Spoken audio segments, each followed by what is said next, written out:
Hai semua, di video saya kali ini saya akan menjelaskan tentang dampak money politik sebagai salah satu bagian dari dinamika pemilu di Indonesia. Sebelum saya lanjut ke videonya, pertama-tama saya akan memperkenalkan diri saya terlebih dahulu.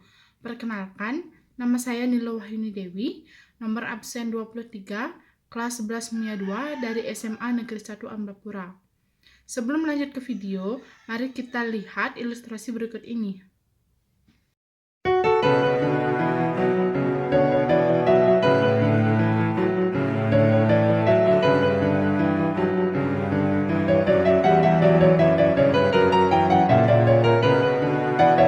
Kalau kita berbicara tentang money politik, pasti ada terkaitannya dengan pemilu.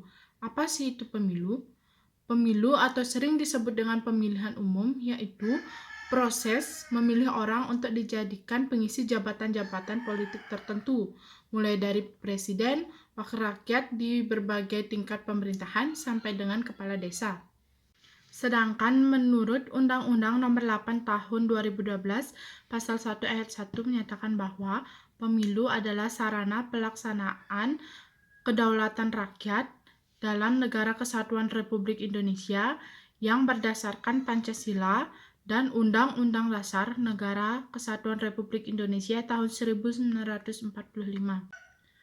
Politik uang atau bisa disebut dengan politik perut adalah sebuah bentuk pemberian atau janji penyuapan terhadap seseorang supaya seseorang tersebut tidak melaksanakan haknya untuk memilih maupun orang tersebut melaksanakan haknya untuk memilih tetapi dengan cara tertentu pada saat pemilihan umum.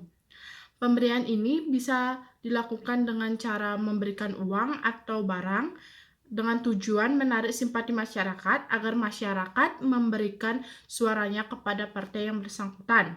Politik uang adalah sebuah bentuk pelanggaran kampanye. Politik uang atau politik perut sudah mendarah daging bagi sebagian besar masyarakat di Indonesia, sehingga uang menjadi alat untuk berkuasa, mengubah keputusan, bahkan memenangkan persaingan. Istilah politik uang memiliki dimensi yang lebih luas karena praktik ini bisa terjadi di luar kontestasi pemilu. Dalam terminologi hukum, praktik politik uang disebut sebagai tindak pidana suap. Ada masalah yang akan lahir dari politik uang. Pertama, akan mencederai kedaulatan pemilih karena seharusnya mereka bisa melakukan pertimbangan yang lebih baik. Yang kedua, dicederai dengan uang. Hal ini akan membuat biaya pemilu semakin mahal dan nanti akan ada korelasinya dengan korupsi politik. Mengacu pada pasal 523 Undang-Undang Pemilu, pelaksanaan kampanye dan tim kampanye dilarang memberikan uang atau materi lainnya kepada pemilih pada masa kampanye, masa tenang, dan di hari pemungutan suara.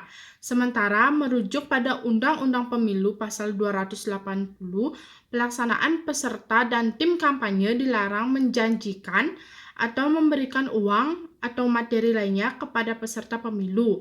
Pelanggaran pasal ini berdampak pada pencoretan sang caleg dari daftar caleg tetap atau DCT. Maka dari itu, pendapat saya mengenai permasalahan ini yaitu kalau kita ingin menjadi pemimpin atau ingin menjadi pengisi jabatan-jabatan tertentu, kita harus jujur karena jujur adalah kunci dari keberhasilan. Kita harus jujur dalam segala hal, terutama dalam mengikuti pemilihan umum, agar tercapainya pemimpin yang jujur dan tercapainya Indonesia yang lebih baik.